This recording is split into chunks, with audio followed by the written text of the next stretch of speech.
Hey guys, welcome into the Sportscast here. Your hosts Brian and Jeff. What's up, man? It's going good.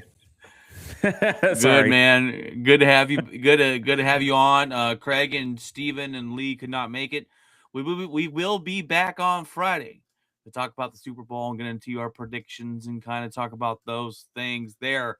This episode, we're going to talk about the head coaching carousel. There's been a lot of hires, Jeff, and we're going to go through those and just kind of talk about it. Now, I do want to, we haven't talked about the Rams and Seattle game. We haven't talked about the Broncos and Patriots game. And I do want to apologize, Jeff, for Bronco Nation, because if Bo Nix plays, you win that game. Um, I know the weather played a big factor in it. The quarterback threw a backwards pass, which really kind of just shot at them in the foot. And I just know the way your defense played. If Bo Nix plays, the Broncos are headed to the Super Bowl, and I just feel bad for the Denver Bronco Nation, and just apologize. That sucks, Jeff. I feel bad for you. Uh, you know, it sucks. I'm sure. Like, I don't think any Bronco fan is like happy about it, but I think what makes them more um okay with it is the fact that they are. I mean, we've been. It's been about 10 years of just not good football, not winning division, getting owned by Seattle or by the Chargers, and getting owned by Chiefs, particularly, and Chiefs basically owning the division there for a decade. Um, so I mean, and then also, we had a quarterback carousel, so to speak, and I would see it every primetime game. It's like, oh, look how many quarterbacks they've had, look how many coaches they've gone through. Um, and to kind of deal with all that and not have success is it's not fun.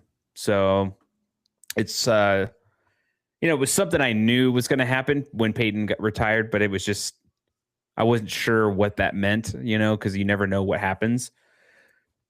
So yeah, I mean, I could sit here and say I'm frustrated or I'm mad about it, but it's like in the end, it could be a lot worse. Um, you know, we could be still in a quarterback carousel. We could still be not winning the division, possibly. We could still, the Chiefs still would have our number. Like, I just think that, granted, the Chiefs got injured, Mahomes got hurt. I still don't think it changes a whole lot. I still think we were a better team than Kansas City. Yeah. Um, but it's things are not looking down, so to speak, and I think that's why fans are a little bit more okay, right? Like, I just think that we're in a better spot organizationally and player wise and stuff than we were way more than we were years ago. So um yeah, Yeah, you're I head mean, you're it headed is in what the it right is. direction. Um, that's a good mindset to have. You're headed in the right direction. Um, I don't know if I would have handled it very well if we were right there and my quarterback goes down and like it's just like I think because it's I think hard. It's hard to get there, you've right? It's you've it's been in that position with, or I mean, you've had Love for a while. So I can, if I had if it was Bo Nix's sixth year, I'd be like, all right, I'm getting a little mad now, So I just think that his year two progressed better than his year one. His numbers got better from year one. And I just think that when you have a quarterback who's progressively getting better year in and year out so far, that's a good sign, because all we've ever heard was as soon as that second year comes, they just completely dip. yeah. And they have to struggle and all this stuff. So I think that, yeah, I think, and we'll talk about it at some point here soon, but there's a number of reasons as to why I was a little nervous losing that game, but then here in the last few days, my nerves have calmed. And in the Rams of Seattle, that was a back and forth game, really good game. Rams were driving down, looking like they were going to win. They drove down and fourth down goal, couldn't get it done. Um, kudos to Seattle. So we got Seattle and the Patriots, and we'll talk more about that matchup on Friday. Let's get into the coaching carousel here, as there's been a lot of coaches firing, and it's interesting to me because this is one of the first years where I've felt in a long time, Jeff, that there's been a lot of openings, but not enough good candidates to fill those holes. And I've just never seen that in the NFL where there's been a lot of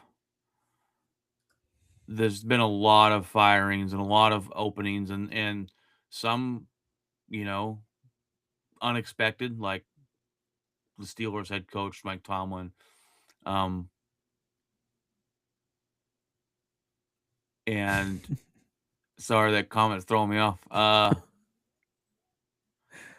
John Harbaugh might be one. That's another one that was big and shocking to move on from. And so there's just not the candidates just aren't there. In some of these hires, I just felt a little lackluster on some of those. Um, we got a comment that says love and support from the team. We love you, big Sadie B. I don't know if you're talking about me. OxyClean00. I'm not sure, but thanks for jumping in the chat there. I appreciate you. The New York Giants started the coaching with hiring John Harbaugh. I think this is a great hire here. Obviously, Jeff, John Harbaugh was one of the most, he 10-year coaches. He coached the Baltimore Ravens for a really long time. He got Joe Flacco to the Super Bowl. I think it's a great hire for New York. I think it puts them in some hopefully the ownership there and some and that team into some stability. We've heard the crazy stories. Sorry, I had Nat flying around. We've heard some crazy stories about the Giants and about the ownership stepping in and stepping on some toes and some weird. We're going to draft our players on with Madden ratings and stupid stuff like that. So hopefully this can give them some type of direction and some just type of normalcy to just focus on football here. So yeah, there was a lot of just movement around. I don't remember the last time I've seen this much. It was quite a bit of just, firings or just not re-signing, not bringing back basically, which is kind of like, I guess, a firing in a way. Not renewing, I should say. So, I mean, is there one that shocked you more than anything? There's some internal hiring going on as well. Like, I think that was something that at least a few times was ended up happening. So, is there anything that did shock you?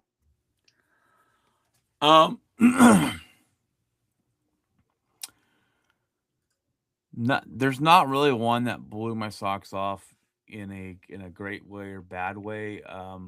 I think I mean, we could get into the Packers and who they got if you want. We will. Oh, okay. If you're talking about shocking to me, I think the Pittsburgh Steelers would be a shocker. Hiring Mike McCarthy. And I'm not saying McCarthy is a bad head coach. You went from a guy that had problems getting over the hump with Mike Tomlin. He never had a losing season, and Mike Tomlin's a great head coach. I'm not sitting here trying to rag on him. But you ultimately got rid of him because he hadn't won a playoff game in 10 years, Jeff. And people say, well, he stepped down. I don't believe it. I believe it was one of those PR moves. We'll let you step down because terminating you looks bad for you and us. So we'll let you step away, whatever, regardless. They had to go search for a head coach. And they go get McCarthy, who is, we've seen it, Jeff. We've seen it. He has bad playoff games. He wins regular season games. Um, but he doesn't bring a lot to the table, in my opinion. And he was carried to a Super Bowl with Aaron Rodgers. He had Dak Prescott, a top 10 quarterback in Dallas. Who's his quarterback in Pittsburgh? Aaron Rodgers. If he comes back, Aaron Rodgers. maybe. And that's a question mark too. Does Aaron Rodgers want to be coached by Mike McCarthy? I think that's accurate. Like, it was a shock. I think McCarthy was going to get a job because I think a team would be. I'm not saying it's a desperate move, but it's definitely one of those moves where you're like, whew, like that's a reach. If you think you're going to get something out of it, sure, why not? Maybe. Again, this could also be, let's just say that he goes in there and all of a sudden has success. Then I start wondering if it's a cowboy thing. But, the curse still lives, right? So it's just, to me, it's like, it just, that was a shock. I wasn't really expecting, I thought Harbaugh would go to an NFC, but I didn't think he would go to the Giants. That was kind of a shock to me. I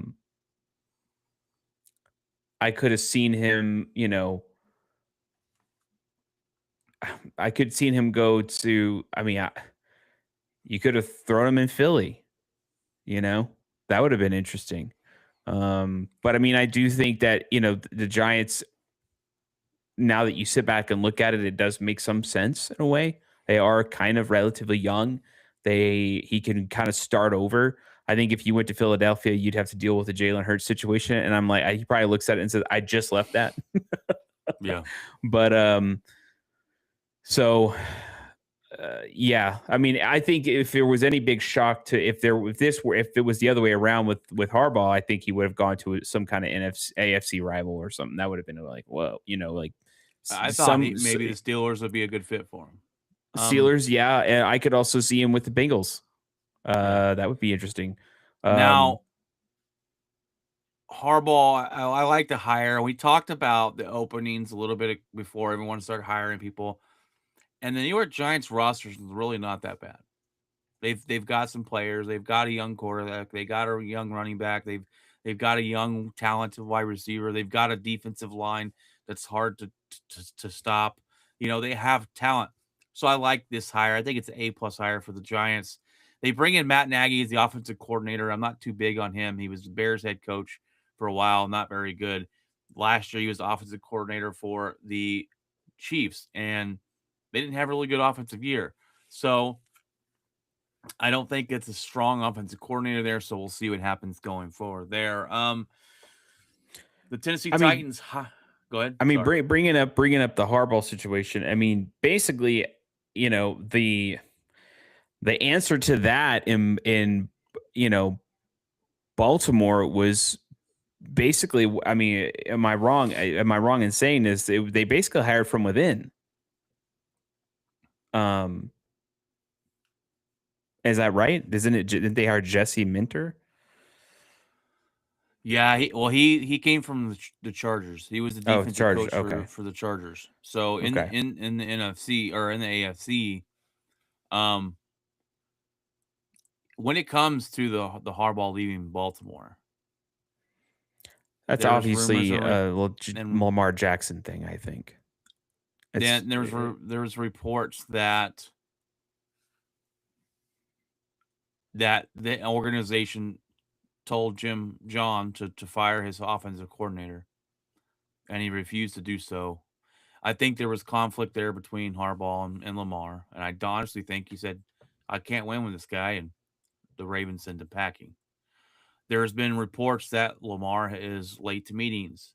Lamar thinks he gets to start treatment, and there's been these reports coming out that he's, back talking coaches and meetings, thinks he knows more than them, and just different disrespectful things coming out from the Lamar camp side. So I maybe Harbaugh said, you know what, I'm out. I don't want to deal with this anymore.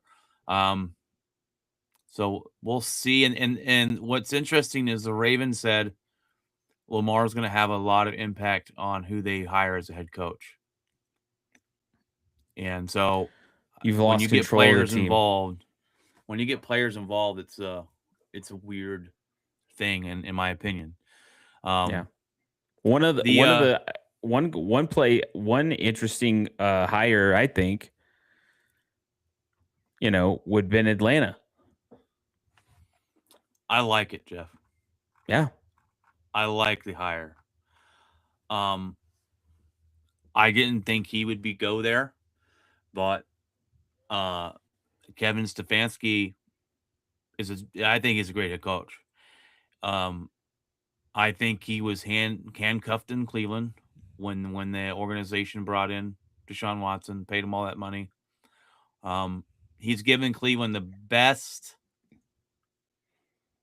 Cleveland football era that I've seen ever. Okay, I like this move. He's got some talented players. He's got a young quarterback. Youngish quarterback. It's At Penix, yeah, he's only been in the league a few years. So I like it. I like it a lot. I think Atlanta's got a lot of talent, and they need someone to unlock it. And I really like Kevin Stefanski. I like the job he did in Cleveland. You know, the team didn't, as an organization in Cleveland, just a dumpster fire, and you're not going to succeed there. So I'm not going to hold that too much against Kevin Stefanski, but him here, the new team, with the talent they have, I really like it. I think that's one that's kind of under the radar hire that no one's really talking about. It seems to me like the Falcons have always been this team that's like right there. Like they have these flashes these last few years. I mean, they have these moments where they're like, man, they're so good, but they're like a few elements away from really being good and challenging teams. And so I think bringing him in here, I think is definitely going to change that dynamic of this team. And in some way, it kind of reminds me of, I guess the Bears in a way, where, they bring in the guy and all of a sudden culture change happens and, they're playing a better than they have. And I mean, it's all they needed was just somebody in there to change things up a bit. That's all. The Tennessee Titans, they bring in Robert Saleh, and then they bring in the Brian Daboll as their offensive coordinator. Brian Daboll, I think, didn't do terrible. I mean, that bad as a head coach. He wasn't great. So maybe this is one of those he's better as an offensive coordinator type of thing. I like Robert Saleh. I just don't think he is going to turn anything around there in Tennessee. I think this is kind of a blah hire for Tennessee Titans. But I mean, Tennessee is a strange team. We talk about, trying to figure out like what's going to happen with Cam Ward, right? How can you evaluate Cam Ward just off of, a few bodies of work and a bad, I guess you want to say like a pretty you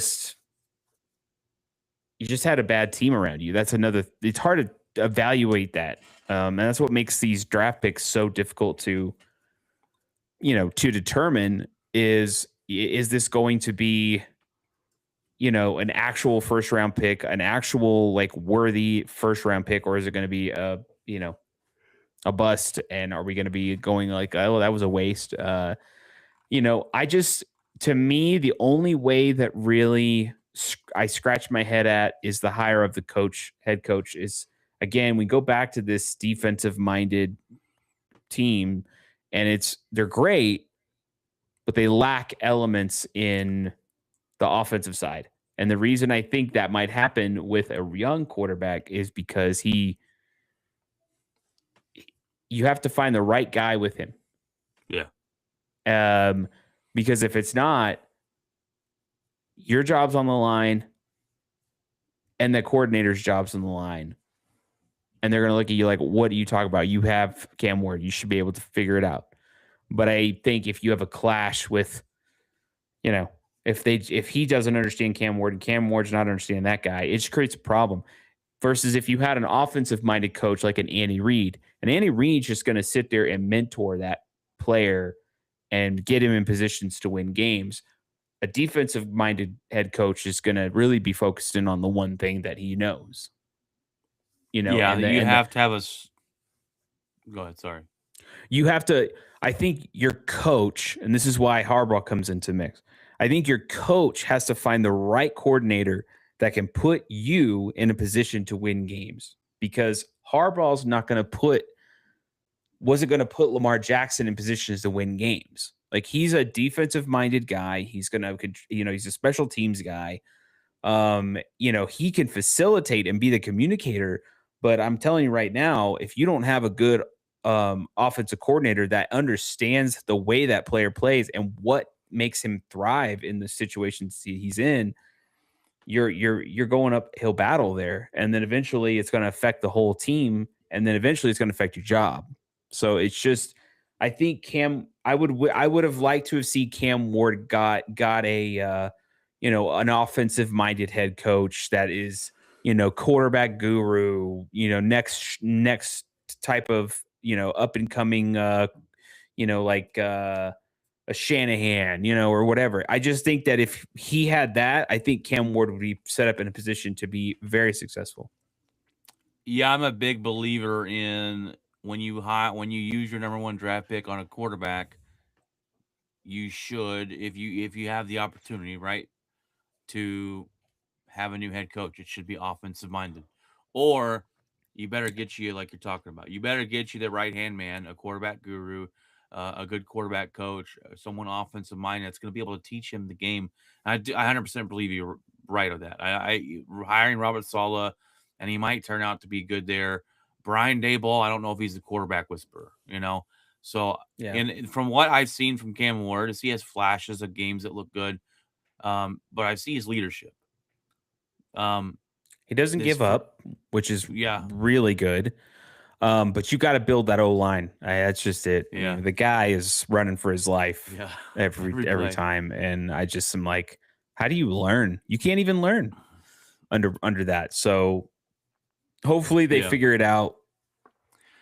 We shall see. Baltimore, we talked about Jesse Minter coming in. They bring in the offensive coordinator for the Chicago Bears, or he was an assistant.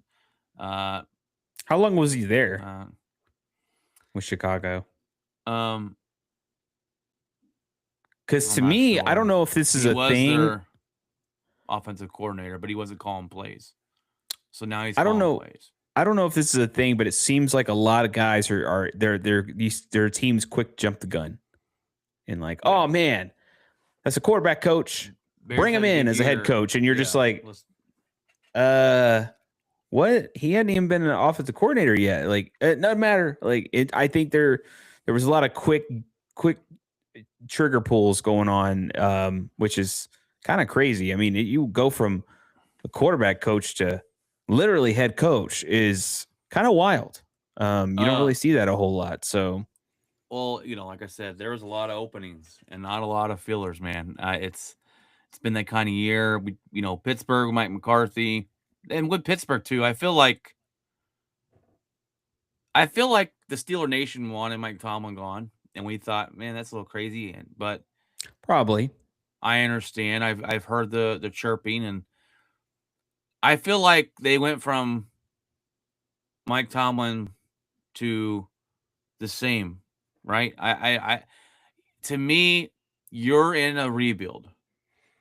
In my opinion, when you don't have a quarterback, you're pretty much in a rebuild. And I believe, and I think the Steelers fans would have wanted to go out and get a young up and coming coach, like Mike Tomlin when 2017 when they hired him was an young up and coming coach. Oh yeah, let's go get a guy in here that's going to bring some energy to this team. You think Mike McCarthy is bringing energy to this team? I don't think so. So I don't think the Steeler fans are happy with this. Some people will sit here and tell you, he's a winner. He wins. He wins 12 games a year. Well, what does he do in the playoffs? And that's why your last coach is gone, because in the playoffs, what do you do? I don't know if we talked about this or if this happened yet. I knew the firing had probably already happened. But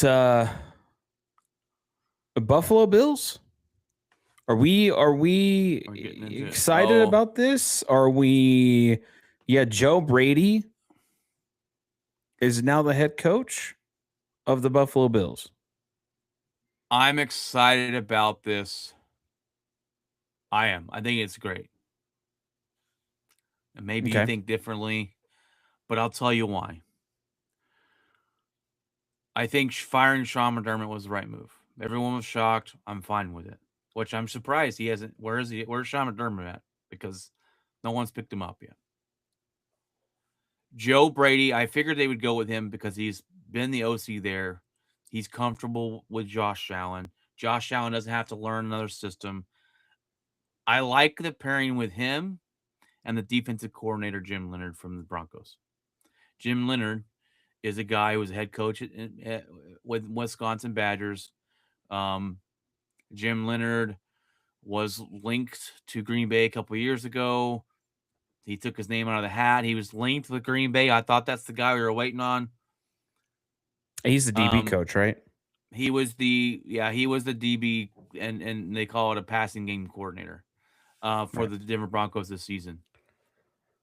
I think Jim Leonhard is going to be a good defensive coordinator in this league. I like the pairing because of that. I think Jim Leonhard is going to be up and coming, and I think Joe Brady is going to put a little more something on the offense, and he's comfortable, and Josh Allen is comfortable with him. So I like the pairing there. Joe Brady, first-time head coach, I believe, if I'm not mistaken there, but I like it. I like the defensive coordinator hire, and Jim Leonhard's a guy Green Bay Packer fans wanted.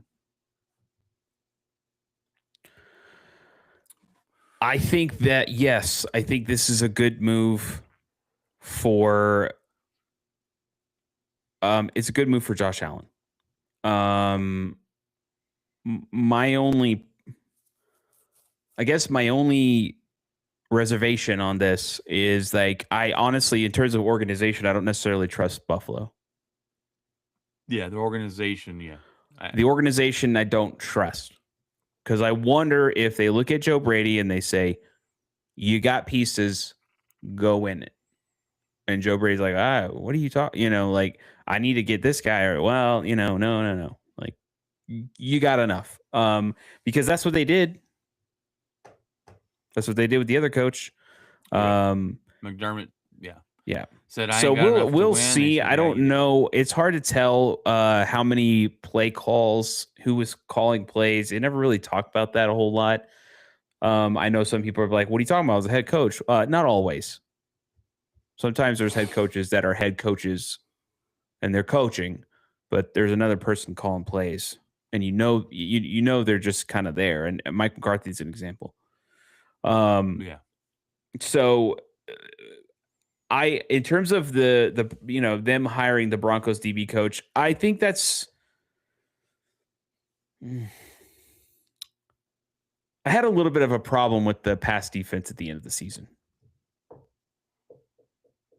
A little bit of a problem. And it wasn't the playoff game against Buffalo. Well, kind of. It wasn't. It was mostly towards the stretch of the season when we weren't necessarily sacking. And then I think there were a few times where I'm just like, you had guys completely out of position. And I'm like, I don't know what's going on there. So I don't know. I kind of, I get the defense, but I look at our defense and I just think a lot of what makes our defense really good was Vince. So, but yeah, I have no problem. I think if he can go there and have success, go ahead. It's the Broncos talent pool talent pool of coaches. People were just trying to cherry pick all freaking off season so far. Yeah. That's a testament to Sean Payton and him being able to find talent that he knows will work well together. So yeah, I think that this is a good thing. It's just that organization. If there's anything that is going to hold them back, it's going to be the organization, the people at the top. Yeah. And I think that was a conversation to have with Brady. Hey, what do you think about our roster? And I think Brady had to tell him, hey, I think I can win with it. And they're like, all right, you're our guy. You've been here. You're comfortable with Josh. They make the hire of Jim Leonard, which is I mean, he's 36 years old. He's pretty young. Yeah. That's crazy. Yeah. I mean, and the other also, I hate to be the person that say it, but I hope something happens this year with Josh Allen. This next year, I should say. Technically, we still have a game left, but like, I mean, what happens if it's the same thing, dude? And you do it again? I don't know. Like, that's fascinating where the franchise starts leaning to, because I can tell you right now, if that organization is sitting there like, we could get some picks. I wonder who's going to be, in the top of the draft this coming up. I could see them just thinking about trading Josh Allen for some picks. Somebody will get him. I'm not saying this year. I'm not this year. I'm talking about if the same thing happens. They get to the playoffs, they get to an AFC divisional game, lose. AFC championship game, lose. Like, and then it's like, okay, like, what do you do now? Like, you're obviously hitting a wall every time. But if the organization is going to do anything, that's where I think they pull that trigger. They just say, you know what? We're getting picks. We shall see. I think you got to give the new coaching staff time. People want instant success. Some of these owners are like, yeah, what are you talking about? You have plenty of it. You told me you could get there, and then they don't. It's just, I don't know. Well, I just don't. They talked so bad after they lost. The ownership, anytime you turn around, they put foot in mouth, and I'm like, it was embarrassing. What are you doing? It's just saying, shut up. Just shut up. You're better off just shutting up. Yeah. And then it just showed the whole world how horrible that franchise is. Well, here's a good time to talk about the Green Bay Packers, because Jim Leonard, like I said, was a guy that we wanted. It was a guy that a lot of us thought we were waiting to interview him. And if we wanted to interview Jim Leonard, we should have done it when y'all had the bye week. We could have interviewed him, but we didn't because Jeff Hafley was still there. So out of respect for Jeff Hafley, we didn't. I believe the Cowboys interviewed him. And then all of a sudden, I see Green Bay Packers hire Jonathan Gannon. And I'm like, but the game's tomorrow. We can interview Jim Leonard. I listened to a sports show called Locked On is the brand, and they have a Locked On every team. There's a Locked On Packers, there's a Locked On Cowboys, there's a Locked On Dallas Stars, there's a Locked On New York Yankees, and whatever. And the guy does the episode, and he's really good. Pete Biskowski, he's really good, and I listen to him every day, Jeff. And he tells me, we're going to interview Jim Leonard. We're going to interview Jim Leonard. We're going to interview Jim Leonard. I'm like, okay, Jim Leonard. All right, cool. And then next thing you know, we hire Jonathan Gannon. And let me tell you, at first I was kind of like, well, damn, what about Jim Leonard? I thought we were waiting for the what? But here's why I think we went with Jonathan Gannon. One, Matt LaFleur's come out and said that he loves that he's been a head coach. Jonathan Gannon was the coach of the Arizona Cardinals last 2 seasons. He likes that he was a head coach. He has that experience. People are going to look at this and go, oh, Jonathan Gannon, the offensive coordinator, he was the head coach of the Arizona Cardinals. They suck. This guy's going to be terrible. No, it's hard to evaluate a coach when it's the whole team kind of sucks. Yeah, so. And he didn't call defensive plays when he was the coach. The last time this guy was a defensive coordinator, he had the Phillies defense in the top 10 in his first year. He had the Phillies defense the second year, number 2 in the NFL, and then that's what got him as Arizona head coach. From what I hear about him, Jeff, I'm really excited because he doesn't play a certain scheme. He doesn't come in and go, "This is my scheme. I'm going to run it no matter what."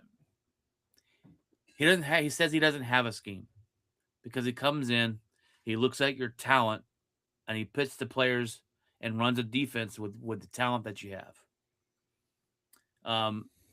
He's that kind of coach, not a coach that says, "This is my scheme and you have to fit it."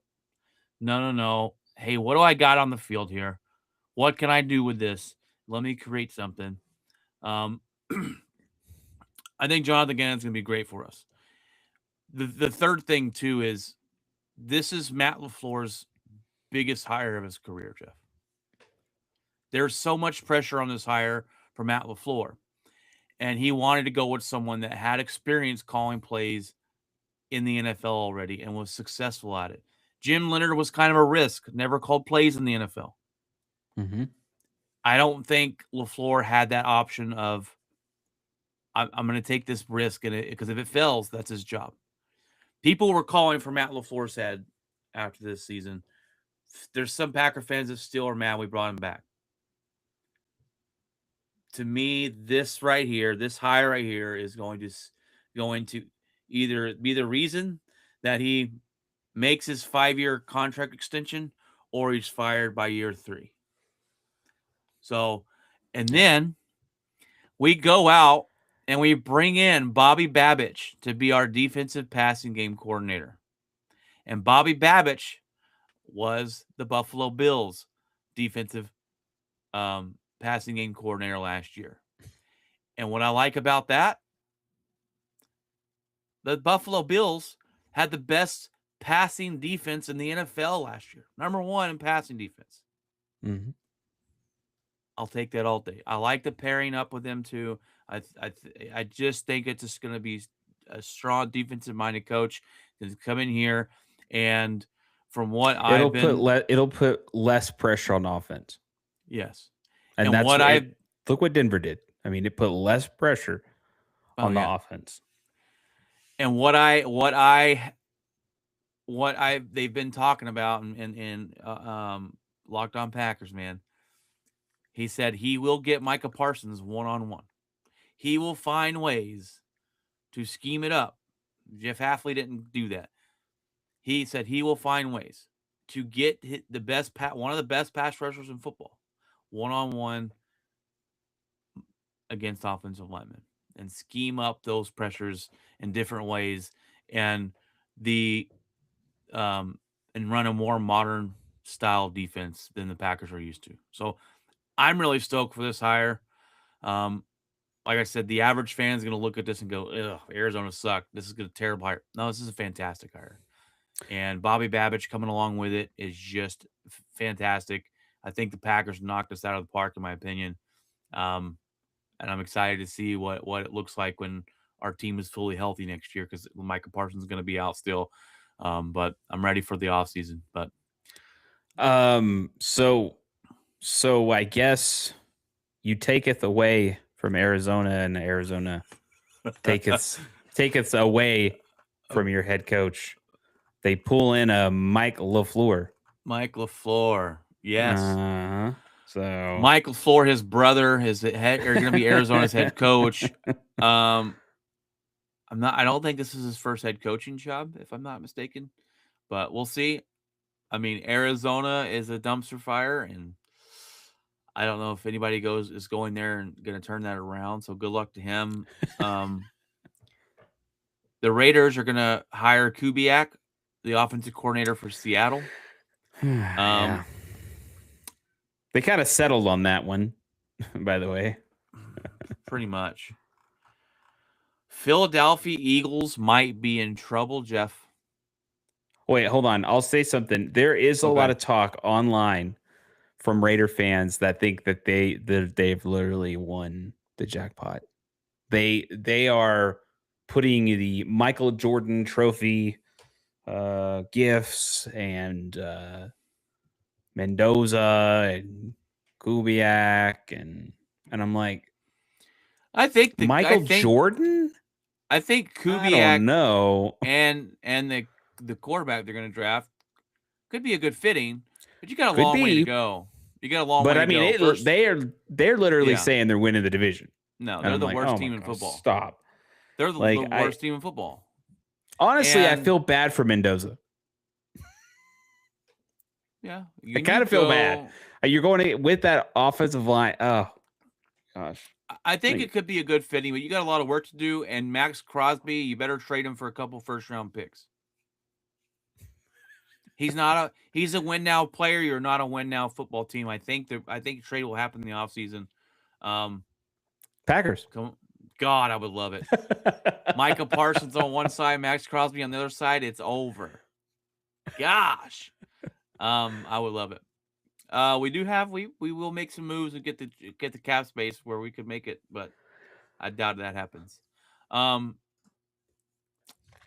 Philadelphia, Jeff, is in trouble. All right. We talked about it all season about that team falling apart. Well, they let their young up and coming but defensive pass game. He goes over to be Dallas Cowboys defensive coordinator and Christian Parker, which I think the Cowboys got this guy. I think it's going to be a good hire for them. Solid hire for them. Okay. Up and coming coach, liked around the league anywhere he's been. But here's why they're in trouble. Because their defensive coordinator. Who's their defensive coordinator, Jeff? You know him very well. Fangio is talking about retirement. Oh, it's over, guys. Who do they have left? Guys. Who's out there left to run that defense, Jeff? If he retires, it's over. And they let Parker walk, done. That's a big blow to Philadelphia. Huge. Now they do bring in offensive coordinator Sean Mannion. They bring him in. He was Green Bay's quarterback coach. Now he's going to come in and run the offense. And look, I like Sean Mannion. They loved him here. They said he's going to be head coach one day. But he's got to go over there and figure out a way to make that offense more consistent with the quarterback who we all think is not very good.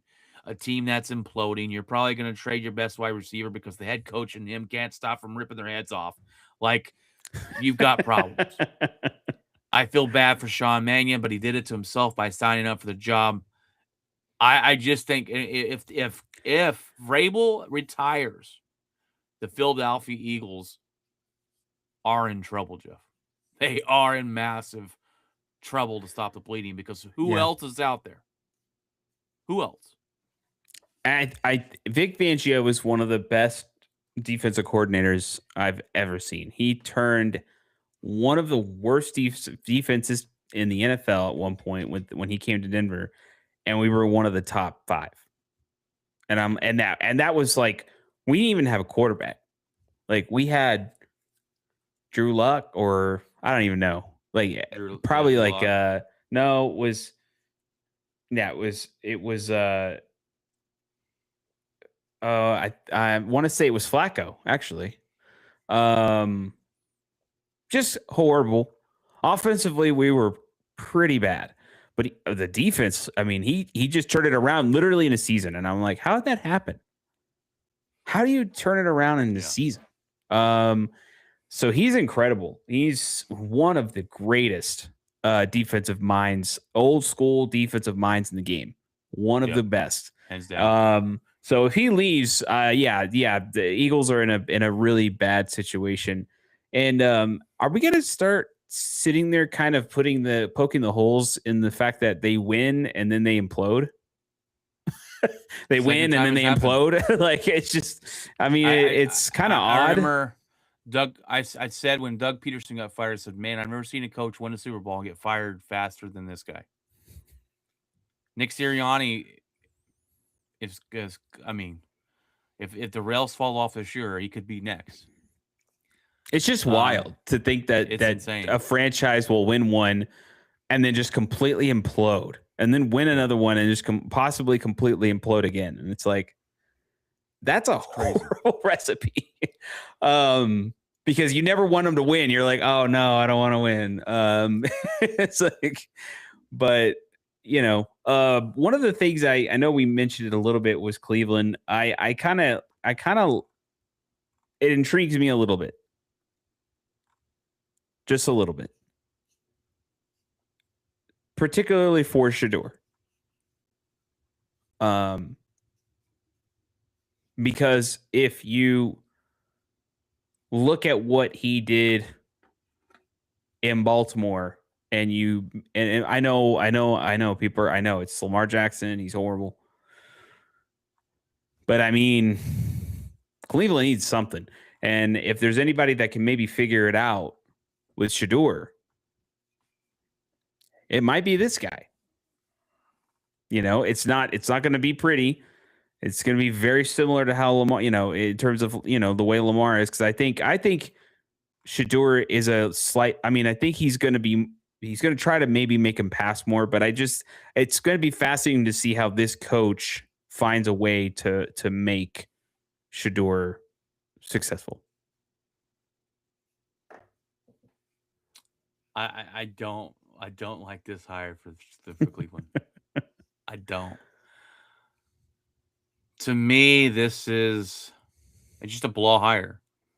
Yeah. It's just a blow hire. And I don't know, maybe it's because it's Cleveland. It's probably because it's Cleveland, Brian. It's probably because it's Cleveland. But I'm looking at a bright side. Sorry, yeah. Bright side for Cleveland. I'm looking at a bright side for Cleveland. Like, I know there's fans out there that are fans of this team. As a bright side, maybe he may be able to get, because I don't know if this was a for sure thing. And sorry if I cut you off, man, but I don't know if this is a for sure thing or not. Was it the organization that wanted Shador, or was it the coach that wanted Shador? And the organization basically said, you draft him first. And then they didn't. And maybe the coach didn't like him. Or is that more of an organization thing? Because I guess my question is, after that, if it was the organization that liked him and the coach that didn't like him, then, that's kind of a problem. I think the organization forced Stefanski to draft him, Sanders. Yeah. And first of all, then you drafted 2 quarterbacks and it's like, what are we doing? Kind of looks weird. And then you play Gabriel, and he's not the answer. And then when Stefanski decided to play Shador, he had flashes. Oh, what a throw! Well, you didn't see the 10 ugly ass throws he had before that. You just highlight reel showed that one nice throw. And I think that's what really put him in a bind. He has a kid here, and I'll talk about it till I'm blue in the face. Shador Sanders didn't get drafted because he acted like an entitled asshole when he was going for the interviews. Yeah. And that's not just me hating on the Sanders family. I like Deion. I think Deion's a great character. Deion did it too.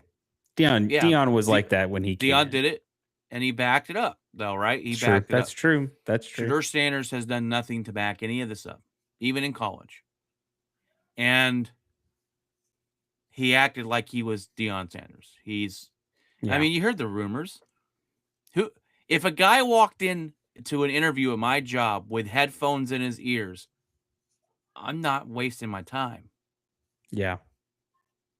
So, and I do believe the NFL wanted to send a message, and they did. Yeah. And eventually Cleveland's like, you better draft this kid, because what if he's something? And I don't think he's going to be anything. But he puts fans in the seats because of his last name. And the NFL went so as much to throw him in the freaking Pro Bowl when you got quarterbacks that are way better than him at home. Absolutely ridiculous. I did just read this though. This guy for Cleveland turned 60. He's one of the oldest first-time head coaches coaching hires in NFL history. It's a blow hire, man. I'm telling you, this guy is gonna have a hard time getting up in the morning and getting this team pumped up when he's on his diabetes meds. And I mean, McCarthy's got more energy than this guy. That's crazy.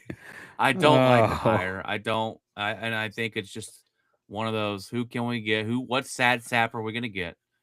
And pay him millions to coach this terrible football team. Sorry, Cleveland Brown fans, but that's just, that's just the truth. Well, at least you have your all-time sack leader. You know, you got that. Yeah, wasting his career. One thing I really like that the Chargers did, Mike McDaniels is their offensive coordinator. I really like that pairing, taking the pressure off him being a head coach and pairing him with Herbert. I like that. I think Mike McDaniels has been well known around the league for having a good offensive mind. So we'll see if he can unlock Herbert there. And because they need an offensive line, but I'm done. Yeah. I'm done. Well, getting back healthy will do that a little bit. But yeah, you're right. They've got to do something else. Then they need they depth. Stay healthy. That's the thing. Yeah. Like whether it's healthy or not, if you start the next season and it's like, oh, that guy got hurt again, you're like, oh, great, we're back to this again. Because I'm done giving Herbert excuses. So, I'm just done with it. So this, Mike McDaniels is a good coach. And, it's not going to get any easier. And the thing is, Herbert has taken his time, and the Chargers have taken their time and time with him for so long that now the Broncos are starting to match them, and then it's like, okay. And then Mahomes, he'll be back or whatever. I don't know how long he'll be out for, but he'll be back. And then it's like, it doesn't make it easier. If there was ever a time to win that division, it was going to be this year. Possibly the way that they beat the Broncos this earlier in the season, the Broncos were real, that was a heartbreaking loss. It was a flag that ended up turning into a field goal game winner. So it was just, if there was any time they were going to do something or pull something off, especially with the Chiefs being out, it would have been then.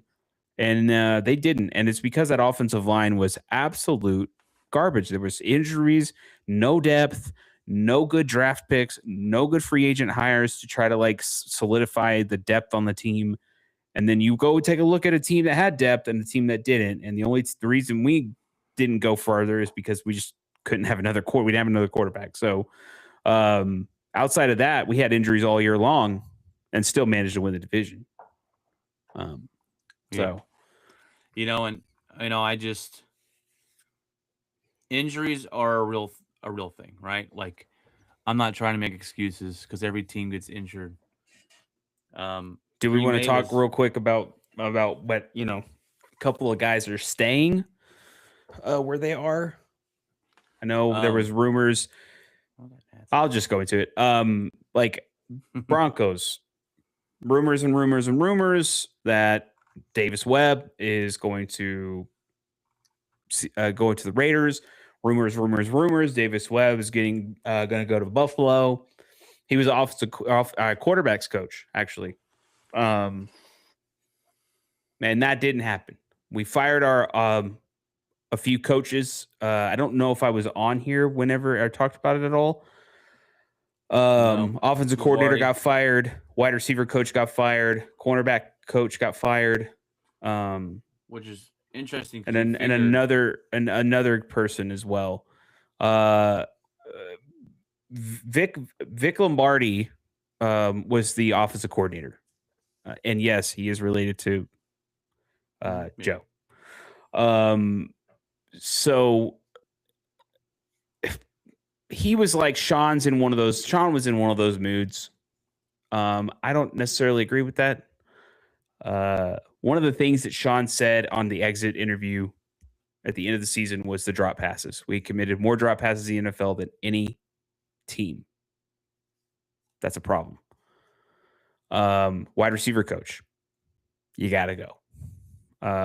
That's just, you can't have that.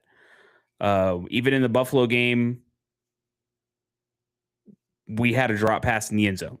So it was easy touchdown, just right out of the guy's hands. Guy redeemed himself, got another touchdown. Still, you add that to the points that were scored, and we don't have to worry about running down the field or running clock or trying to tie it up or anything. So offensive coordinator, there was a rumor. The reason that happened, I think, is because the play against the Patriots, Sean was going to run the play. He was going to run the ball. And he asked Lombardi, hey, what do you see above? Are you seeing a different defense? Because I can't tell from here what they're setting up for. And he said, oh, run this play, run this pass play. They're setting up like this, this, and that. So Sean trusted that, I guess, is what I've heard, and said, let's go. So they ran the play, and that's the play where it was 4th down and 1. And everybody was like, why did you field goal kick it? And Sean was like, I wish I could have had that back, and I wish I could have just trusted my gut and ran the ball, because I think if we ran it, we would have gotten the yard, which is probably true. I don't think you were close enough for the to tush push. I mean, people were talking about tush, but we were a full yard out. Like, there's no way. But like, that didn't sit well with him. So I could see, and maybe that happened a few times this year. I have no idea, but that was like, I think, the straw that broke the camel's back to get rid of him. And so, like, yeah, we ended up losing a couple of key pieces, but I think the main factor and the main moral of the story is that Davis Webb is been promoted to the offensive coordinator. The Broncos significantly overpaid for him, which is fine by me. We have a lot of money. And then we kept him away. He actually turned down the Raiders, which I find to be hilarious. That's why I said the Raiders settled, because that happened with Sean too. Even with Sean, he interviewed for the Raiders and said no. And he went back and coached for Dallas for a year. So then, like, Vance Joseph, back. He's back. And he's not going anywhere. That had slipped up at one point, but I wasn't quite sure. A player almost said it, and he smiled and then didn't say anything else. So I think it was already a foregone conclusion, even after we lost to the Bills, that he was coming back.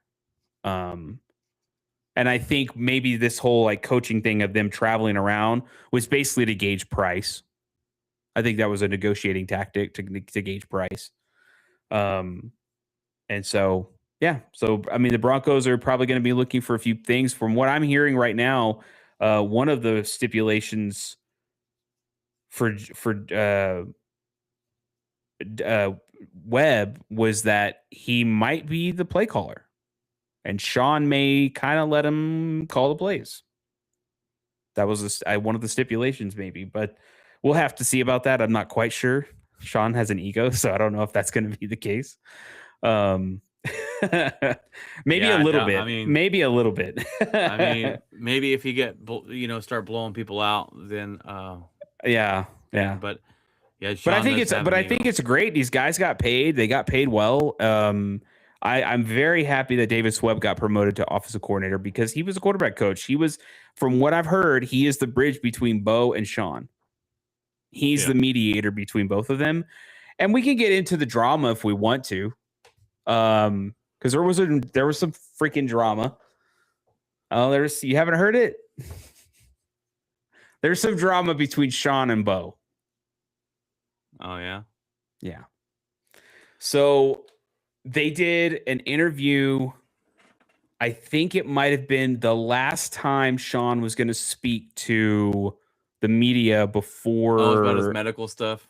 Right. Yeah. So Sean, I wish I had the actual like clip. I wish I had the clip of Bo talking too. Basically, this is what it is. Sean came out, had asked questions, or questions were asked. He gave answers.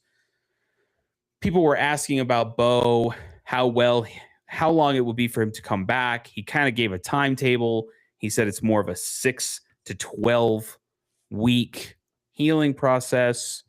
He talked about a few things, and somebody brought up the fact that this seems to be a common thing. He's had it happen before, so on and so forth. Sean said it seemed it was predisposed, so which means that it was a thing that was going to happen. It was not a matter of if, it was a matter of when, I guess. From what he had heard, and he had said that Bo had a number of he had like 3, or this would be the 3rd injury on his ankle. And it just went on, and then it snowballed. And then, like, within hours, Bo called an emergency Zoom press conference and had all the media and somebody asked the question, and Bo said, I don't think I'm predisposed to injuries. I think that, I know what the doctors are telling me, and I know, what I've heard in the past about my ankle. He does not think he's injury prone. He kind of scoffed at the idea that Sean even mentioned how many he had, because he's like, he didn't know how many I have. He doesn't know how many injuries I've had. So, and Sean joked. Now, this is a joke. He said, if I had known that, I wouldn't have drafted you. I think, and according to what people are saying, Sean said that when he was like, in his boot, and I think it may have been at the Bills game or something. But I think Sean was kidding. I don't think he would purposely say that to Bo just to be like, get out of here. Why don't, So, yeah. And what I think is the media took all that and they twisted it, and they're like, oh, they hate each other. Like, and so I'm like, I don't think they hate each other. I think that Bo's fiery, Sean's fiery, and they both can get in that mode. And I think Sean was basically just saying, like, from what I've heard, this is it. And then Bo was saying his piece. But in between them is Davis Webb. And so if Davis Webb leaves one day, which I don't know, could be next year, then you got to have a bridge between Bo and Sean, because I think there's got to be some kind of mediation, because they're both very headstrong people. Yeah. And you can see it on the sideline sometimes. That first year, you saw them screaming and yelling at each other. And so I just think that it's, I have some thoughts on that injury, and I don't think it was anything to be worried about. It was a break on something completely different that he had not broken before. And I think that's what Bo's mentioning when he's saying, I haven't broken this before. You keep saying I have 3 on the ankle, but there's multiple bones in the ankle. And this one was like a stress fracture just over and over, over time. And it just happened. But I've heard like 3 or 4 YouTube sports doctors talk about it and said he's going to be recovered. And that's like he never had, this is a common NFL injury. Or common sports injury.